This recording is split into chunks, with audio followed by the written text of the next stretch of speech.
दिल्ली से आ रही बड़ी खबर के साथ जेएनयू में एक बार फिर से देश विरोधी नारेबाजी हुई है। बता दें कि नारेबाजी जो है वो कैंपस में हुई है। यहां पर कब्र खुदेगी के नारे लगाए गए हैं। जेएनयू में उमर और साथी शर्जील की जो रिहाई नहीं हुई है, बेल नहीं मिली है, उसको लेकर प्रदर्शन हो रहा है। उमर खालिद, शर्जील इमाम की रिहाई की मांग को लेकर प्रदर्शन हो रहा है। एक बार फिर से देश विरोधी नारेबाजी हुई। सुनिए आप भी।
तो जेएनयू में कब्र खुदने की नारेबाजी के बाद से बीजेपी प्रवक्ता शहजाद पूनावाला ने भी निशाना साधा है। कहा है कि उमर खालिद और शर्जील इमाम की बेल के बाद जिस तरीके से कांग्रेस के नेताओं के बयान सामने आ रहे हैं, वहीं अब जेएनयू में प्रधानमंत्री नरेंद्र मोदी, गृह मंत्री अमित शाह को लेकर विवादित नारेबाजी की जा रही है। बयान आप भी सुनिए क्या कुछ कहा शहजाद पूनावाला ने। थे जेएनयू में कि मोदी शाह की कब्र खुदेगी जेएनयू के कैंपस पर। ऐसे नारे हमने कांग्रेस के कार्यक्रम में भी सुने हैं कि मोदी तेरी कब्र खुदेगी।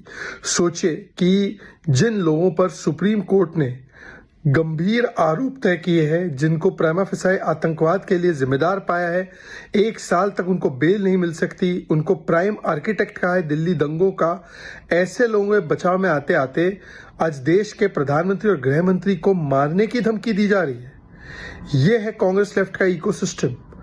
मतलब आज सुप्रीम कोर्ट का तो विरोध कर ही रहे हैं, सुप्रीम कोर्ट के फैसले का विरोध कर ही रहे हैं, पर अब देश के प्रधानमंत्री और गृह मंत्री को मारने की बात कर रहे हैं।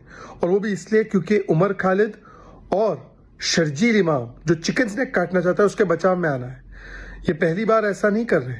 अफजल गुरु को जब सजा हुई तो नारा लगाया गया, अफजल हम शर्मिंदा है, तेरे कातिल जिंदा है। फिर हमने देखा कि याकूब की पैरवी करने लगे, नक्सलियों को शहीद बोलते हैं। कभी कभी तो ये सीआरपीएफ के जवान के मारे जाने पर जश्न भी मनाने का काम करते हैं। बाटला हाउस एनकाउंटर में मारे गए टेररिस्ट के लिए आंसू बहाते हैं। और अब जिस प्रकार से देश के प्रधानमंत्री और गृह मंत्री को मारने की बात, वो भी उमर खालिद और शर्जील इमाम को सुप्रीम कोर्ट ने बेल नहीं दी, इसलिए ये डेथ थ्रेट देना है। ये दिखाता है कि कांग्रेस और लेफ्ट इकोसिस्टम का मानसिक दिवालियापन आ चुका है। और इसी खबर पर और अधिक जानकारी के साथ मेरे सहयोगी गणेश हमारे साथ दिल्ली से जुड़ चुके हैं। गणेश, इन्हें ढीठ कहें, एंटी नेशनलिस्ट कहें, टुकड़े टुकड़े गैंग कहें, कई सारे नाम हैं, लेकिन ये बाज नहीं आते हैं। सुप्रीम कोर्ट ने कल टेररिस्ट एक्ट को लेकर जो बेल नहीं दी है, एक नई डेफिनेशन जो है वो पूरे देश के सामने रख दी है। उसके बावजूद भी जेएनयू से इस तरीके की नारेबाजी हो रही है देश विरोधी। देखिए, एक लाइन में एक शब्द कह दे तो ये गलत नहीं होगा। जेएनयू का विवादों से पुराना नाता रहता है। तो अब जेएनयू के बताते हैं कि कल कार्यक्रम आयोजित था, कल 5 जनवरी तारीख थी। तो 5 जनवरी वर्ष 2020 में जेएनयू में जिस तरीके से घटना घटित हुई थी उसी को याद करते हुए कार्यक्रम आयोजित किया गया था, जिसमें लिखा एक पोस्टर जारी किया गया था जिसमें लिखा गया था नेवर फॉरगेट नेवर फॉरगिव। तो इस तरीके से और एक और घटना घटित हुई कल, जिस तरीके से शर्जील इमाम और उमर खालिद को जिस तरीके से बेल खारिज कर दी गई। तो ये घटनाक्रम एक साथ हो गए। तारीख बन जाती है 5 जनवरी वर्ष 2026 और उस तारीख वर्ष 2020 की याद करते हुए कल जेएनयू के साबरमती ढाबा पर गुरिल्ला ढाबा कार्यक्रम का आयोजित किया जाता है। यह कार्यक्रम मध्य यानी रात्रि 9:30 बजे कार्यक्रम आयोजित किया जाता है और वहां पर इस कार्यक्रम के दौरान जिस तरीके से विवादित नारे लगते हैं, शर्जील इमाम और उमर खालिद के समर्थन में लोग उतरते हैं, विवादित नारे लगते हैं प्रधानमंत्री नरेंद्र मोदी, गृह मंत्री अमित शाह को लेकर।